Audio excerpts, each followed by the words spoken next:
ঢাকা বিশ্ববিদ্যালয়ের অধিভুক্তি থেকে বাতিল করার পর দীর্ঘদিনের শোষণ বঞ্চনার মুক্তি হিসেবে আমরা এই আন্দোলন শুরু করি।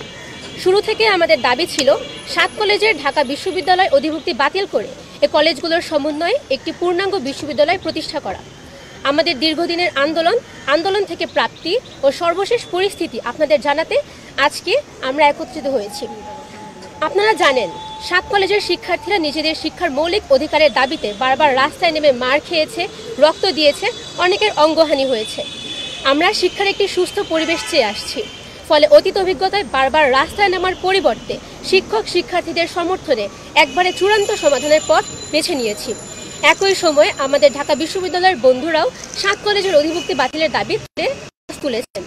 এখানে দুপক্ষের শিক্ষার্থীদের দাবি ছিল একই। আর অধিভুক্তি বাতিলের সাথে সাথে আমরা 7 কলেজের শিক্ষার্থীরাও সরকারকে নতুন বিশ্ববিদ্যালয় প্রতিষ্ঠার দাবির যৌক্তিকতা বোঝাতে সক্ষম হয়েছে। ফলে একদিকে ঢাবি কর্তৃপক্ষ 7 কলেজের অধিভুক্তি বাতিলের সিদ্ধান্ত নিয়েছে, অন্যদিকে সরকারও আমাদের 7 কলেজের সমন্বয়ে নতুন একটি বিশ্ববিদ্যালয় প্রতিষ্ঠার প্রতিশ্রুতি দিয়েছেন।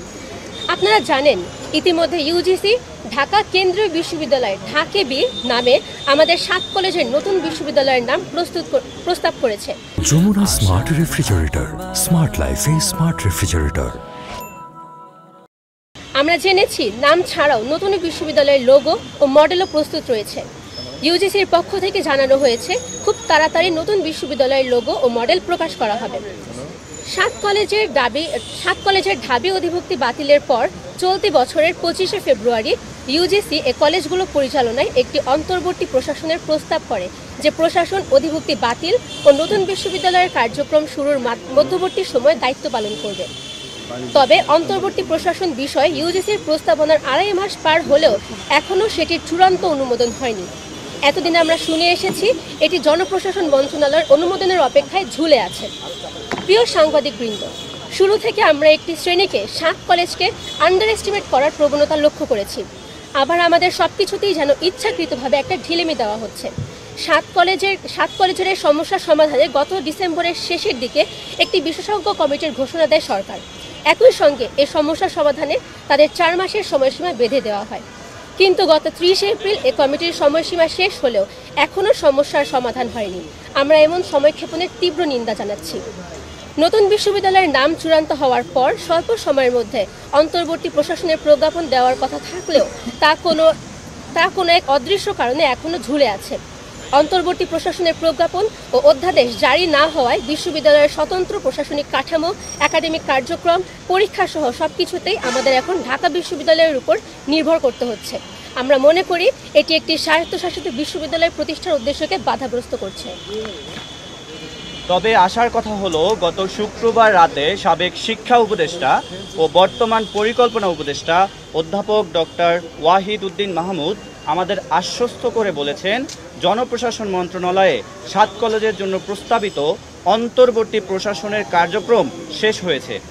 এরপর এটি এখন মাননীয় প্রধান উপদেষ্টা ডক্টর মোহাম্মদ ইউনূসের কার্যালয়ে পাঠানো হয়েছে। চলতি সপ্তাহের মধ্যে এ প্রশাসন ঘোষণা করা হবে বলে মাননীয় পরিকল্পনা উপদেষ্টা আমাদের আশ্বস্ত করেছেন। স্যার শিক্ষা উপদেষ্টা থাকাকালীন সময় থেকেই যথেষ্ট আন্তরিকতার সঙ্গে আমাদের দাবি বিবেচনা করে আসছেন। আমরা স্যারের এই আশ্বাসেও ভরসা রাখতে চাই। মাননীয় পরিকল্পনা উপদেষ্টার আশ্বাসের প্রতি সম্মান রেখে এ সংবাদ সম্মেলন থেকে আমরা 5 দফা দাবি তুলে ধরছি। আগামীকাল রোববারের মধ্যে অন্তর্বর্তীকালীন প্রশাসন গঠনের প্রজ্ঞাপন জারি করতে হবে। দাবি নাম্বার 2, অন্তর্বর্তী প্রশাসকের নিয়োগ প্রক্রিয়া চূড়ান্ত হওয়ার পর সেশন জট নিরসন সহ সামগ্রিক বিষয় নিয়ে একাডেমিক ক্যালেন্ডার প্রকাশ করতে হবে। একই সঙ্গে ভুতুড়ে ফলের সমাধান, বিভিন্ন ইস্যুতে অতিরিক্ত ফি আদায় বন্ধ সহ যাবতীয় অসঙ্গতিগুলো স্পষ্টভাবে সমাধানের উদ্যোগ নিতে হবে।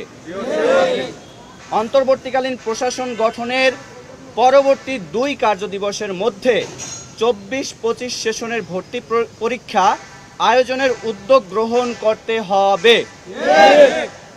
আগামী 5 কার্যদিবসের মধ্যে ঢাকা কেন্দ্রীয় বিশ্ববিদ্যালয়ের রূপরেখা এবং লোগো, মনোগ্রাম প্রকাশ করতে হবে। আগামী 1 মাসের অর্থাৎ আগামী 16ই জুন 2025 খ্রিস্টাব্দ, আমি আবার বলছি আগামী 1 মাসের অর্থাৎ আগামী 16ই জুন 2025 খ্রিস্টাব্দ এর মধ্যে নতুন বিশ্ববিদ্যালয়ের অধ্যাদেশ জারি করতে হবে। একই সঙ্গে 2025-26 অর্থ বছরের বাজেটে, আমি আবার বলছি আগামী 2025-26 অর্থ বছরের বাজেটে নবগঠিত বিশ্ববিদ্যালয়ের জন্য অর্থ বরাদ্দ দিতে হবে। প্রিয় সাংবাদিকবৃন্দ, আমরা শুরু থেকেই সরকারের যে কোনো সিদ্ধান্তের প্রতি শ্রদ্ধাশীল ছিলাম। দাবি বাস্তবায়নে আমরা সরকারকে সব ধরনের সহযোগিতাও করেছি। এজন্য মাঠের আন্দোলনের পাশাপাশি টেবিলের আলোচনাও জারি রেখেছি। এখনও আলোচনার পথ বন্ধ হয়নি। আমরা আলোচনায় প্রস্তুত আছি। আমরা আমাদের শিক্ষার অধিকারটুকু চাই। আমরা আর রাজপথে নামতে চাই না। আমরা আন্দোলন সংগ্রাম ছেড়ে পড়ার টেবিলে ফিরে গিয়েছি। তবে রাষ্ট্র বারবার আমাদের পড়ার টেবিল ছেড়ে রাজপথে ফিরতে বাধ্য করেছে। আগামী রোববারের মধ্যে যদি অন্তর্বর্তীকালীন প্রশাসন গঠনের প্রজ্ঞাপন জারি না হয়, তাহলে 19 মে সোমবার থেকে আমরা আবার মাঠের কর্মসূচিতে যেতে বাধ্য হব। পরবর্তী এই কর্মসূচি কেমন হবে সেটা পরিস্থিতি বিবেচনায় প্রেস বিজ্ঞপ্তির মাধ্যমে জানিয়ে দেব। একই সঙ্গে আমরা বাকি দাবিগুলোর বিষয়ে নজর রাখব।